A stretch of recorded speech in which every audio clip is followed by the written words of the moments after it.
Good evening, viewers, and welcome to tonight's regional news. We start with news from Chile. Chilean health authorities say they would extend a COVID-19 emergency through September to allow the government to impose restrictions, a setback in a country that has one of the highest vaccination rates in the world. The announcement comes as cases have soared in Chile to some of their highest levels since the pandemic began, despite 61% of citizens receiving at least one vaccine dose and 48% being fully vaccinated. Authorities last week locked down the capital, Santiago, the country's economic engine, to ease the burden on hospitals, most of which are at or near capacity. The South American nation is now embarking on vaccinating teenagers and in May introduced green cards to confer greater freedom on the vaccinated in an attempt to encourage the wary to come forward. Health officials also announced on Monday that men under the age of 45 who had already received a first dose of the AstraZeneca vaccine should complete their vaccination cycles with a Pfizer shot. And now for news from Trinidad and Tobago. The U.S. Embassy to Trinidad and Tobago has attracted online mockery after announcing that it has donated 80 vials of COVID-19 vaccine to the island nation of 1.4 million people. In a tweet posted late Sunday local time, the U.S. Embassy in Port of Spain, the country's capital, announced the donation, saying that, I quote, "every vaccine counts," end of quote. A single vial of Pfizer vaccine can produce 5 doses and is administered in 2 shots, 21 days apart, meaning that the gift is likely to heal some 400 shots and could vaccinate 200 people.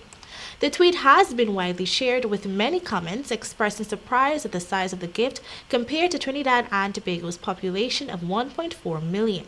Many mocked the gift, with some users sharing memes about the donation. We now turn our attention to Haiti. Even without a global pandemic, Haiti's children face a hunger crisis. Now it's getting worse. COVID-19, an economy already in free fall, droughts and intense tropical storms, gang violence, and chronic instability are not only rising levels of hunger in Haiti, but leading to increased levels of severe child malnutrition, the head of the United Nations leading child advocacy group in the Caribbean nation has warned. The number of children suffering from, I quote, severe acute, end of quote, childhood malnutrition has more than doubled, increasing from 41,000 last year to an estimated 86,000 children this year, said Bruno Mays, UNICEF's representative in Haiti. Haiti still remains the only country in the Western Hemisphere that has yet to administer vaccines to its population. Meanwhile, COVID-19 infections and deaths are spiking.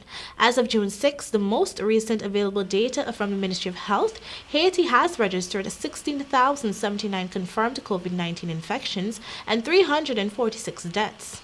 A month earlier, on May 6, it reported 13,245 COVID-19 cases and 268 coronavirus-related deaths. And finally, the Delta variant of COVID-19, first identified in India, has been detected in 74 countries and continues to spread rapidly amid fears that it is poised to become the dominant strain worldwide.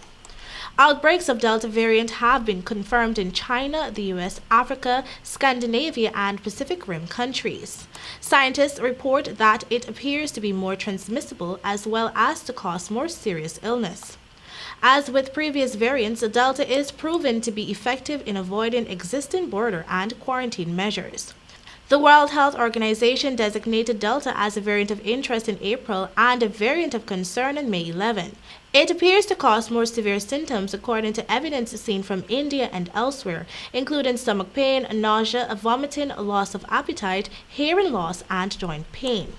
While health authorities around the world are collecting and sharing data on the spread of the new variant, the fear is that in countries in the developing world with less robust monitoring systems, the Delta variant may already have spread much further than has been reported. And that is all for your regional news. Thank you for joining.